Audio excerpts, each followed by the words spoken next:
மலை உபதேசம். இன்னைக்கு என்ன வசனம்? அதுக்கு தானே நீங்கள் வந்திருக்கீங்க. எங்களை கேட்டால் என்ன அர்த்தம் அப்படின்னு சொல்லி உங்களுடைய மைண்ட் வாய்ஸ் அப்படித்தானா? யாராவது வாசிங்க பார்க்கலாம். இன்னைக்கு என்ன வசனம்னு சொல்லி வந்துடுறேன். கபிலன் தான் கரெக்டாக வாசிக்கிறேன்.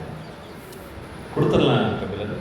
சரி, மத்தேயு 6ஆம் அதிகாரம் 11வது வசனம். எங்களுக்கு வேண்டிய ஆகாரத்தை இன்று எங்களுக்கு தாரும். ஸோ ஆண்டவர் கற்றுக் கொடுத்த ஜெபத்தில் நடுவில் வருகின்ற ஒரு காரியம். இந்த வசனத்திற்கு என்ன அர்த்தம் அப்படின்னா, சரீரத்திற்கு தேவையான அனைத்தையும், உணவு, உடை, உறைவிடம், உடல் நலம், உணவு, உடை, உறைவிடம், உடல் நலம் எல்லாம் எங்களுக்கு கொடுத்து எங்களை ஆதரித்தருளும். பேசிக் நீட்ஸ், தேவையான காரியங்களை எங்களுக்கு தாரும். தேவையற்ற ஆடம்பரங்களோ வீணான சொகுசான காரியங்களோ இதிலே அடங்காது. அடிப்படை தேவைகள். ஆண்டவர் இப்படியும் நாம் பிதாவினிடத்திலே கேட்க வேண்டும் என்று சொல்லி அவர் சொல்லியிருப்பதை நாம் பார்க்கின்றோம். இந்த ஜெபத்தின் மூலமாக நாம் என்ன கற்றுக்கொள்ள முடியும்? 6 குறிப்புகளை உங்களிடத்திலே நான் பகிர்ந்து கொள்ள விரும்புகிறேன். இந்த ஜெபம் ஒரு எளிமையான ஒரு ஜெபம், சாதாரண ஜெபம். நம்முடைய அன்றாட தேவைகளுக்காக ஜெபிப்பதை இந்த ஜெபம் சொல்லுகின்றது.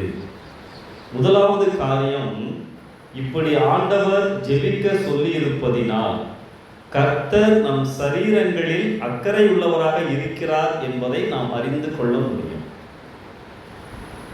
இயேசு கிறிஸ்து இந்த உலகத்திலே வாழ்ந்த பொழுது மனிதனுடைய பலவிதமான நோய்களை அவர் சுகமாக்கினார்.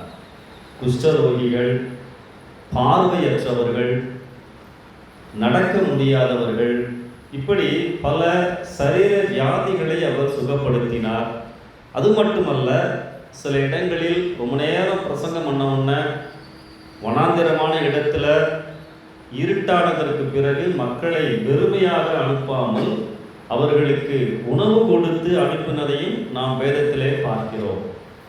5 அப்பங்கள் 2 மீன்களை கொண்டு அநேகரை இயேசு கிறிஸ்து போஷித்தார். அது மட்டுமல்ல, இயேசு கிறிஸ்து மனித சரீரத்திலே வாழ்ந்திருந்ததினால் நம்முடைய சரீரத்தின் தேவைகளையும் அவர் அறிந்திருந்தார். ஆண்டவர் நம்முடைய எல்லா தேவைகளையும் அவர் சந்தித்தார். It is not simply soul salvation, it is whole salvation என்று சொல்லுவார்கள். ஆத்தும ரட்சிப்பு மட்டுமல்ல, என் இதயத்திற்கு சம்பந்தமான உபதேசங்களை மாத்திரம் ஆண்டவர் சொல்லி என் இதயத்தை அவர் நிரப்பவில்லை, என் சரீரத்தின் தேவைகளையும், ஆவி, ஆத்துமா, சரீரத்தின் தேவைகளையும் அவர் சந்திக்கிறவராக இருக்கிறார். முழுமையான ரட்சிப்பை தேவன் கொடுக்கிறார். முதலாவது காரியம். 2வது காரியம், எங்களுக்கு வேண்டிய ஆகாரத்தை இன்று எங்களுக்கு தாரும். அப்ப இந்த நாளுக்காக மட்டுமே நாம் ஜெபிப்பதற்கு அழைக்கப்பட்டிருக்கின்றோம். தெரியாத எதிர்காலத்தை குறித்து நான் கவலைப்பட வேண்டியதில்லை.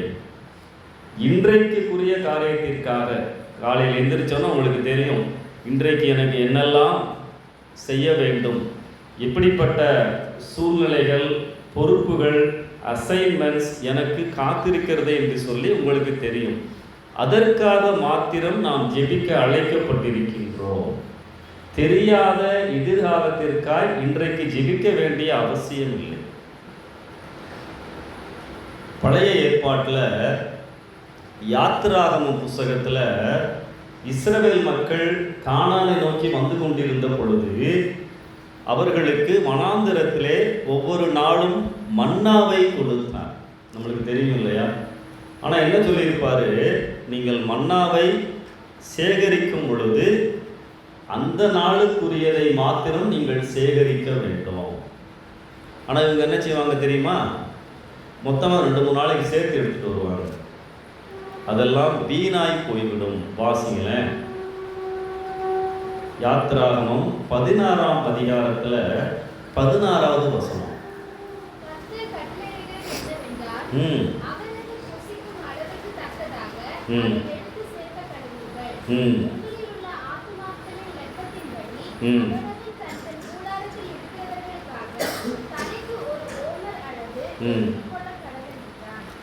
வீட்டில் 5 பேர் இருந்தால் 5 ஓமர் 5 கிலோ அப்படின்னு நம்ம அர்த்தம் எடுத்துக்கலாம். ஆனால் இவங்க என்ன பண்ணாங்க? சில பேர் ஒருவேளை பத்தலைன்னா, ஒருவேளை நாளைக்கு வரலைன்னா அவநம்பிக்கையோடு சில பேர் சில காரியங்களை செய்கிறாங்க. வாசிங்களேன், 19 வாசிங்க, 19-20.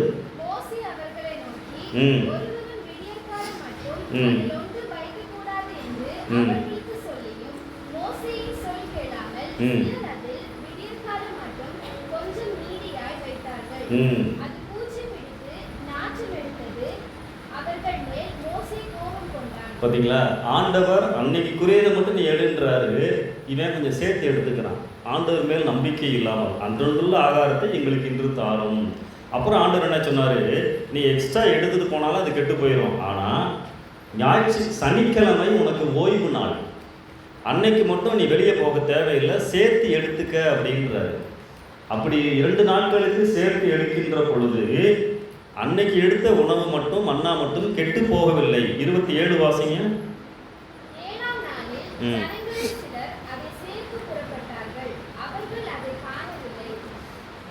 கெட்டு போகவும் இல்லை. 7ஆம் நாள் ஓய்வு நாளில் மன்னா வானத்திலிருந்து விழுந்திருக்குமான்னு சொல்லி தேடியும் போய் பார்க்குறாங்க. அப்போ ஆண்டவருடைய எதிர்பார்ப்பு என்ன? இந்த நாளுக்காக மட்டும் நீ ஜெபி, நான் உன் தேவைகளை சந்திப்பேன். அதுக்காக என்னுடைய ஃபியூச்சருக்காக ஜெபிக்க கூடாதுன்னு அர்த்தம் இல்லை. ஆண்டவர் ஜெபத்திலே இன்றைக்குரிய காரியத்தை நீ ஃபோக்கஸ் பண்ணு, எதிர்காலத்தை நான் பார்த்து கொள்வேன். 3வது காரியம், இப்படி நான் ஜெபிப்பதினால் இந்த ஜெபம் ஆண்டவருக்கு உரிய இடத்தை கொடுக்கின்றது. நம்முடைய தேவைகளை சந்திப்பவர் ஆண்டவர் மட்டுமே. நமக்கு ஆதாரமான உணவை கொடுப்பது தேவன் மட்டுமே. வளரக்கூடிய விதையை எந்த விஞ்ஞானியும் கண்டுபிடிக்க முடியாது. எல்லாம் ஆண்டவரிடத்திலிருந்து வருகின்றது. ஒருவேளை நான் உழைக்கிறேன், பணம் இருக்கிறது என்று வைத்து கொண்டாலும் கூட எல்லா சோர்ஸும், எல்லா விதமான ஆதாரங்களும் ஆண்டவரிடத்திலிருந்து தான் வருகிறது என்பதை இந்த ஜெபம் நமக்கு காண்பிக்கின்றது. ஆகாரத்தை இன்று எங்களுக்கு தாரும். 4வது காரியம், எப்படி ஜெபம் கிரியை செய்கிறது என்பதையும் இந்த ஜெபத்திலே நாம் அறிந்து கொள்ள முடியும். ஜெபமும் கிரியையும் இணைந்து செல்ல வேண்டும். இந்த ஜெபத்தை செய்துவிட்டு, ஆண்டவரே எங்களுக்கு வேண்டிய ஆகாரத்தை தாரும் என்று ஜெபித்து விட்டு சும்மா உட்கார்ந்துருந்தோன்னா உணவு அப்படியே கையில் விழுந்துருமா? கிடையாது. உயிருள்ள விதையை கடவுள் கொடுக்கிறார். ஆனால் அதை நிலத்தில் விதைத்து விளையச் செய்வது மனிதன். நாம் இன்றைக்குரிய ஆகாரத்திற்காக ஜெபித்தாலும் ஆகாரத்திற்காக வேலை செய்வது, உழைப்பது மனிதனுடைய கடமை என்பதையும் நாம் அறிந்து கொள்ள வேண்டும். ஒரு மனிதனுக்கு பரிசாக ஒரு நிலம் கிடைத்தது. அந்த நிலம் நிறைய முட்கள் இருந்தது, கற்கள் இருந்தது, புதர் மாதிரி காணப்பட்டது. ஆனால் அந்த மனிதன் என்ன செய்தான்? அந்த நிலத்திலே கடினமாக உழைத்தான், அழகுபடுத்தினான், தேவையில்லாத காரியங்களை எல்லாம் வெட்டி அப்புறப்படுத்தினான், விதைகளை போட்டான். கொஞ்ச நாட்களிலே அழகான மலர்கள், காய்கறிகள் அங்கே விளைந்தன. அந்த சமயத்தில் ஒரு பக்தியுள்ள ஒரு நண்பனை கூட்டி கொண்டு வந்து தன்னுடைய நிலத்தை காண்பித்தானாம்.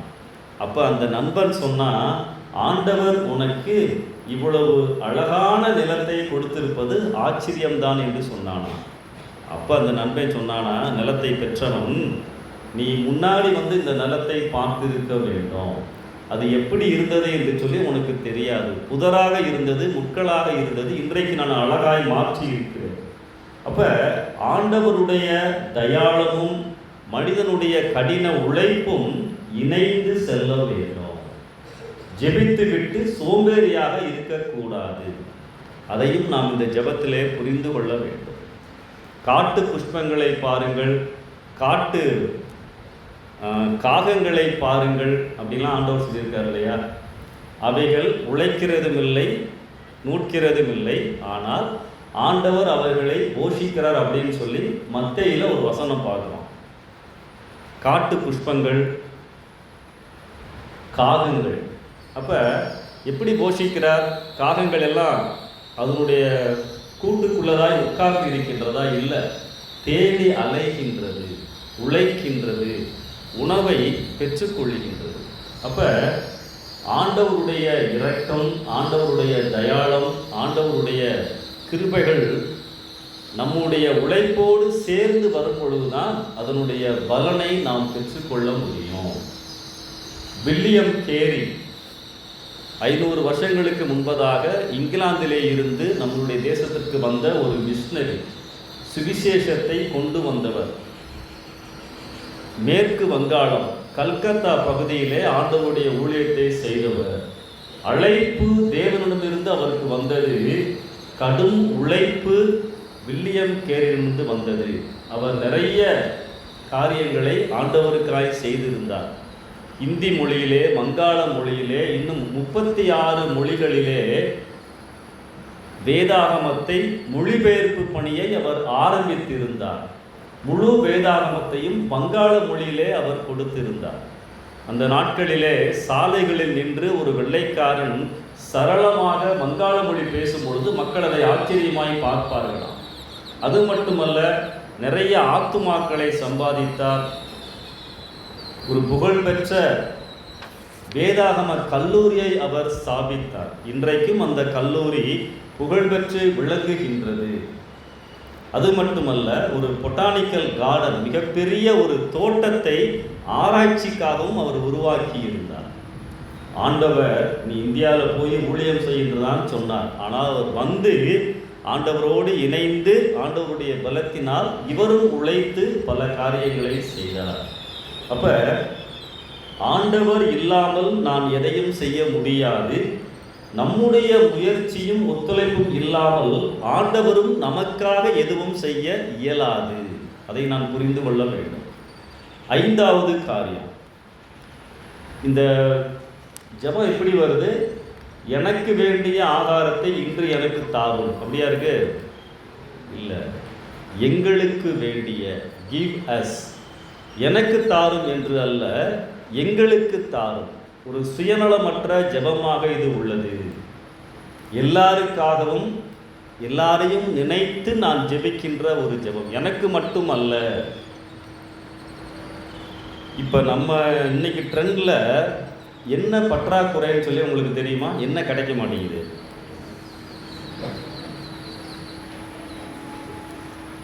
கொஞ்சம் சத்தமாக சொல்லுங்க, சத்தமாக சொல்லுங்கம்மா. எல்பிஜியா, கேஸ் சிலிண்டர் கிடைக்க மாட்டேங்குது இல்லையா? இங்கேயாவது பெட்ரோல் பங்கெல்லாம் திறந்து வச்சுருக்காங்க. என் மூத்த பொண்ணு சென்னையில் இருக்காங்க.